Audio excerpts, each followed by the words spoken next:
Okay, we are here to talk about the Driven Auto Care every car process. Now, I have this handy flow chart here on my screen, and it'll be pulled up by Hamilton for you right here. Here, right here. Right here? Right here. Right here. All right. So as you can see, we've got two different colors on here for this little flow chart. We have blue and we have red. Blue tasks are done by the manager / service advisor, and the red tasks are done by the technician. And this process specifically that we're going to talk through today is from the technician perspective. So this training is for techs. Somebody is going to call in or walk in or make an appointment online, and we're going to make sure they have an appointment in our Shopware shop management system. The manager then is going to intake the vehicle when the customer drops it off and figure out why they brought the car in. That is something that obviously matters a lot to you. Why did they bring the car in? And the managers are pretty well trained on how to identify the right questions to ask and give as much detail to you as possible so that for diagnostic issues, you have all the information you could possibly be equipped with to properly diagnose and fix the car, or for any maintenance items or other things on the inspection, you're being guided by the manager on, the specific customer preferences for getting that stuff done, the time frame, et cetera, et cetera. We're going to get authorization because we don't do anything on a car without being authorized to do so. And then the repair order goes to you. So we're going to click transfer as the manager from the screen at the front desk. They're going to transfer that repair order to you as the technician, and you're going to have it on your iPad to accept from the Shopware Tech app screen, and then you will start your inspection and diagnostics. So when a car first comes in, we don't want to actually perform any services or repairs on it. We want to do our inspection and diagnostics. Even a car that was just here will go through a recent visitor re-inspection first before we perform any services on it. Let's say they picked it up yesterday and they brought it back today because maybe we forgot to reset an oil maintenance reminder or something like that. We'll still go through that recent visitor re-inspection. It takes 5 minutes, just saves us from letting a car leave our shop in any instance with anything unsafe about it. So, a 2-second test, not literally, but a 1-minute test drive, fluids, tires, that's it. Dashboard warning lights, that's it. You're going to perform your inspection and your diagnostics. There is a full separate video that we're going to do on how to write up inspections and diagnostics. That's not this video, but for purposes of this video, you're going to deliver a very clear report that works for both the manager and the customer to understand everything that's going on with the condition of their car. We're going to include plenty of photos. We're going to use simple language. We're going to type and write up things professionally and in clear wording so that everybody can understand what's going on. And then you are going to recommend the repair for that vehicle. That repair procedure needs to include any other parts that would be needed, as well as other while you're in there services that would be good to perform at the time.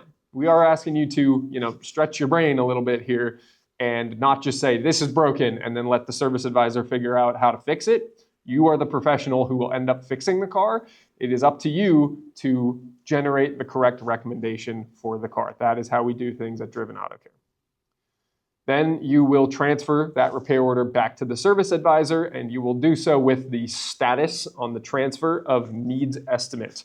So then the manager and the advisor can accept the transfer and make the estimate. They will then go out and sell the work. Critically here, and something we've had happen a couple times, which is why I always bring it up, if a customer brought in their vehicle for an oil change, for example, this is just an example, but it applies to a lot of different cases, and we find in our inspection an oil leak that would require us to drain the oil to repair, don't do the oil change.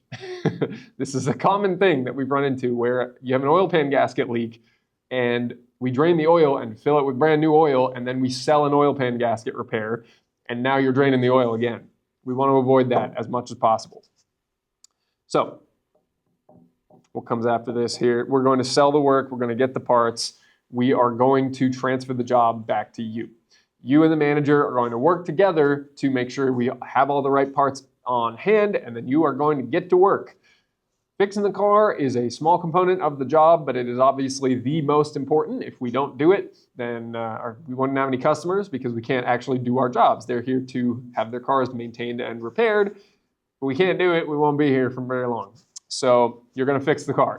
Now, the one thing that's important in this section is that if an additional concern arises during your repair, it could be one of 3 or 4 things.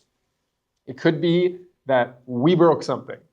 It could be that that thing was inevitably going to break, regardless of what we did. That thing was gonna break, or it was one-time use, or whatever. Or we fix the car and a new problem comes up. Those are the 3 things that could happen. If we break something, we take ownership of it, we repair it for free. That's just how it goes.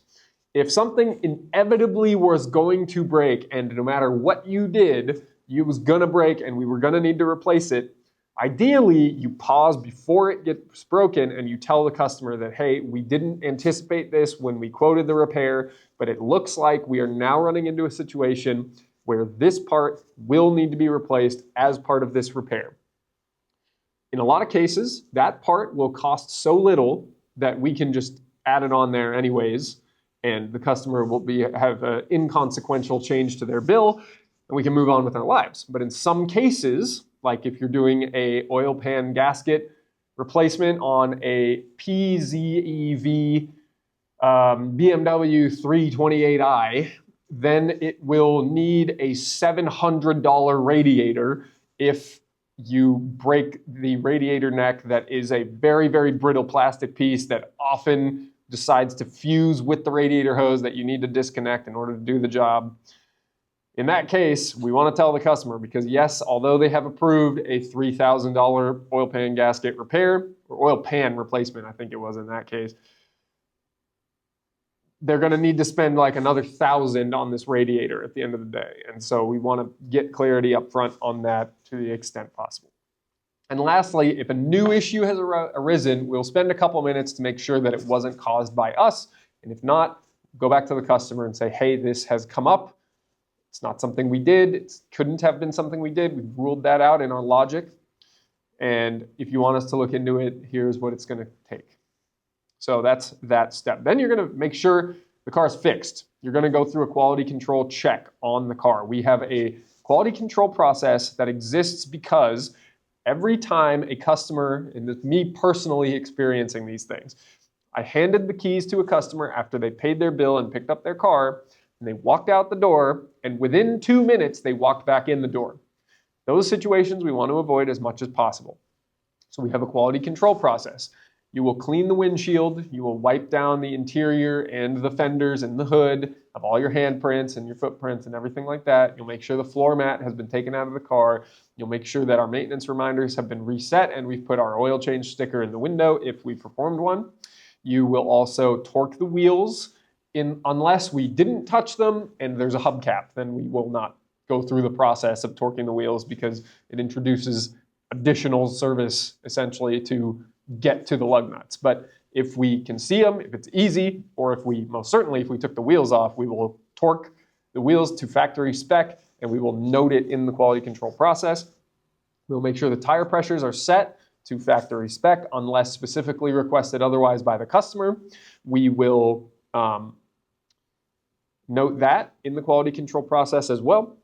We will also verify we completed the repair. We want to make sure the check engine light doesn't come back on right away, for example.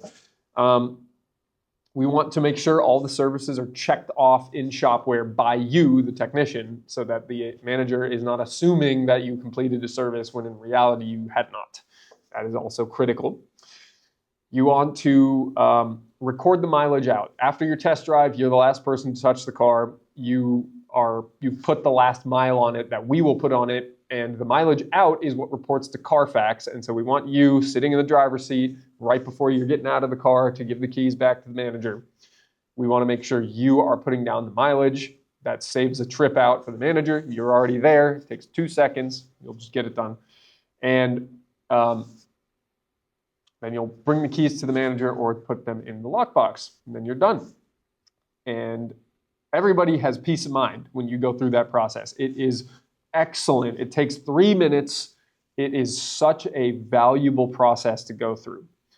It gives us, it makes sure that customers leave, get in their car, and they're happy with the experience that they had. And we have so much insurance in what you've written down there to say it was not us that did not torque your wheel because it fell off on the freeway. We told you you had a bad wheel bearing, that's why it fell off. Or you took it to a tire shop right after us to get a flat repair, that's why your tire fell off. We want to make sure all of that insurance is right there in the quality control process. Lastly on here, you'll see we'll close the job, notify the customer, get money, give the customer back, give the car back to the customer. That's our whole process. Get the car in, see what's wrong with it, recommend repairs, do the repairs, quality control process, get the car back. We don't just take a car in and fix it right away. That is what a lot of shops will do.